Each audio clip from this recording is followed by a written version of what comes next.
The first whale came to the Makah people by a great thunderbird, ending famine and giving them knowledge to hunt. For thousands of years, the Makah have called this coast home. Archaeological digs prove it. As Babylonians, Persians, and Romans came and went, the Makah continued, and the sea always provided.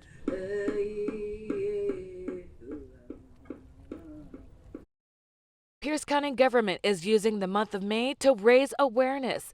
The county will dedicate one day for each missing Indigenous individual, highlighting their name and last known details, hoping someone has answers to their disappearance. Like Tika Lewis, who vanished in 1999, her family still longing for answers 24 years later. But in late 2020, Scholl didn't seem to understand that, leading him to follow a civilian down that road, eventually illegally detaining her. As a supervisor would later write, his actions were unlawful and stepped outside the scope of his authority, adding that Scholl, quote, lacked the fundamental training and understanding of basic police concepts and safe practices to be successful in his current position. Multiple documents obtained by Fox 13 paint a troubling timeline. After his late 2020 run-in, he was put back into training. Within months, he failed to meet necessary benchmarks for officer safety, critical thinking, and ability to multitask. So, higher-ups extended his training. 2 weeks later, another run-in along the same stretch of road that kicked this all off. The patrol division chief writing that had his training officer not, quote, been there to stop him, Sergeant Scholl would have made another unlawful trespassing arrest of a citizen stopped on the side of the road. Then, yet another extension after yet another failure to meet training benchmarks. This time, a group voted to terminate his training. Court documents say during his interview with detectives, Hernandez Martinez pointed out that his pistol was a .40 caliber and that we would find that the bullet casings found near the crime scene would be a 9mm. Detectives say the casings found at the murder scene did not match the casings associated with the gun found on Hernandez Martinez. But by the early 1900s, the whaling industry was commercialized. It was booming. Whale populations were plummeting. Save the whales! Long before the Save the Whales slogans even got off the ground, the Makah, fearful that the gray whale would go extinct, stopped whaling altogether. What would I say to Dr. McDavid if he was sitting here right now? I would thank him just for making all of this possible. He makes the time to get to know you. So thank you, Dr. McDavid, for doing that and giving me the time. He has been such a huge part of my college experience. I hope he knows that we're very thankful for him and everything he's done. What a great pleasure and honor it's been to be with him his last year at HMB. I cry very easily on happy things. This one isn't really happy, but it's still worthwhile, and I'm very much in love with him. He just loves me too. We get along, we understand what we're doing. Thank you so much, Dr. McDavid. You mean so much to me, you mean so much to the band, and you mean so much to the community. Like, we can't thank you enough.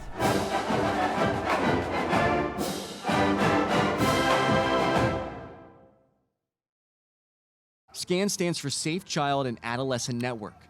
It's a team of pediatricians under contract with Washington's Department of Children, Youth, and Families who have special training to decide whether a child's injury is from abuse or neglect. The SCAN pediatrician handling Sequoia's case was Dr. Elena Feldman, and in her expert opinion, the x-rays showed at least 3 more broken bones besides Sequoia's elbow.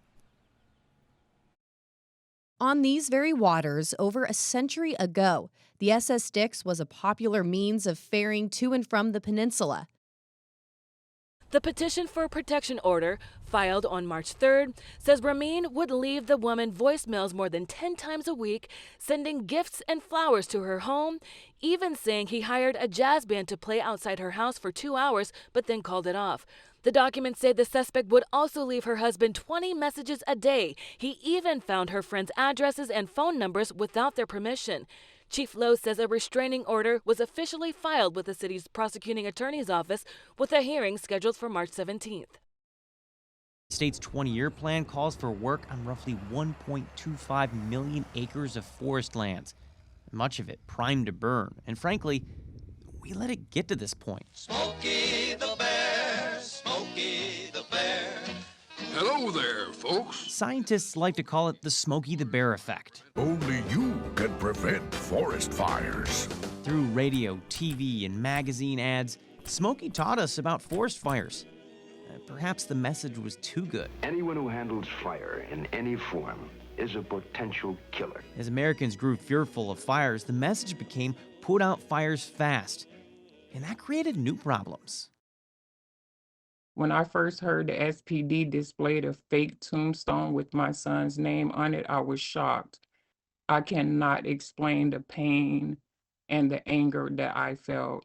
It was very hurtful to know the SPD joked about killing my son.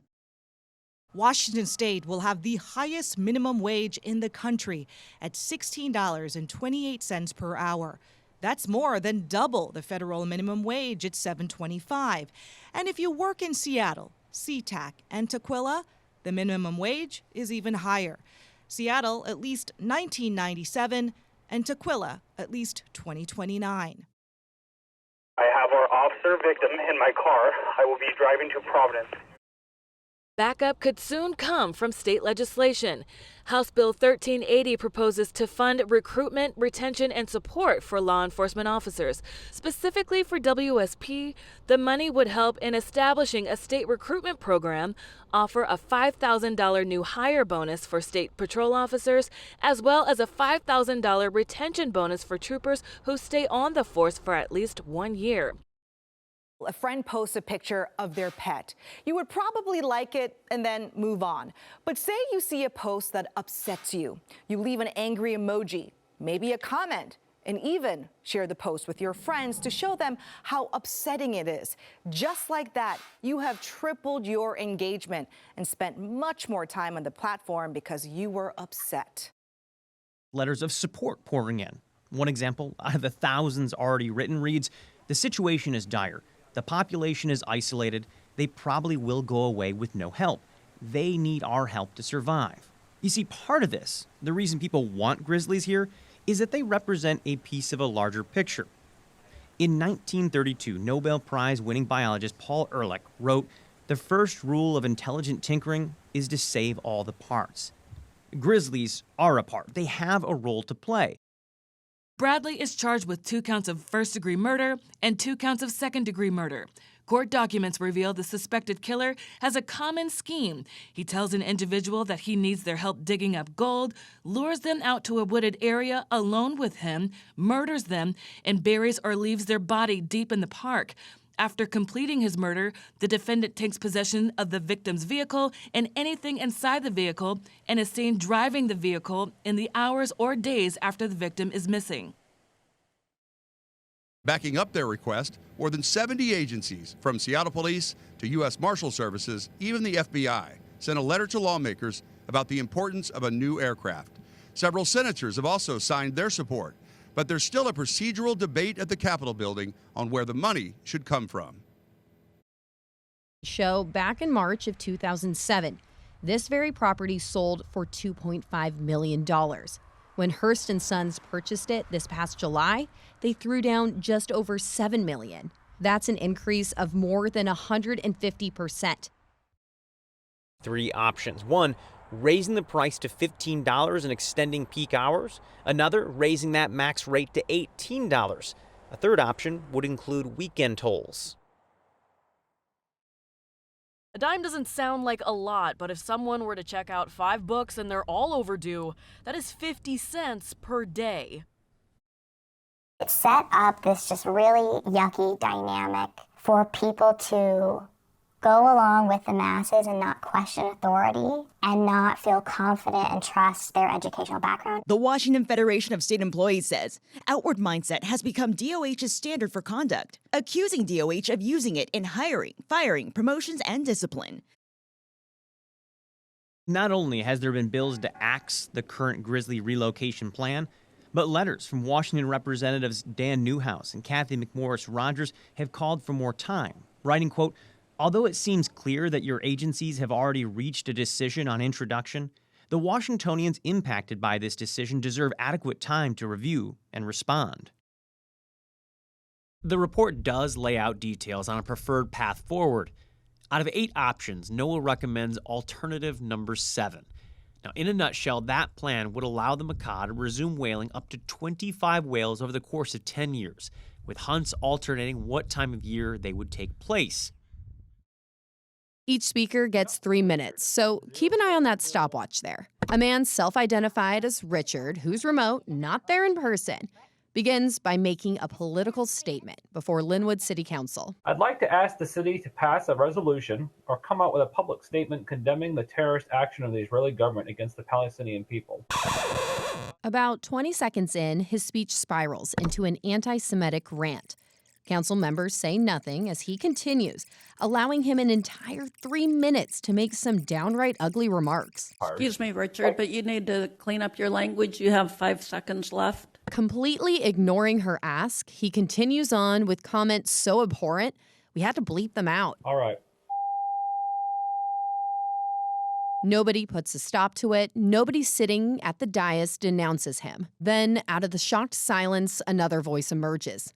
And it's not one of the elected leaders. I am an Arab American, and I decry everything that gentleman just said. We have freedom of speech in this country, but in this chamber, we are supposed to honor all citizens. That went beyond the pale. I wish you would have stopped it sooner. What right does City Council have to cut off speech like that during a meeting? As a way to safeguard the public from bad cops, Senate Bill 5051 opened the door to complaints by private citizens like the one against Gandhi. And you're seeing the results. We've mapped out the incline in cases opened on officers the year before 5051 came into play and each year since. We've watched as the officers that lose their certification climbs as well, from 11 in 2019, 15 in both 2020 and 2021, 21 last year, and 40 this year, with a little more than a month to go. Alexander tells me rooting out bad officers should improve the public's perception of police.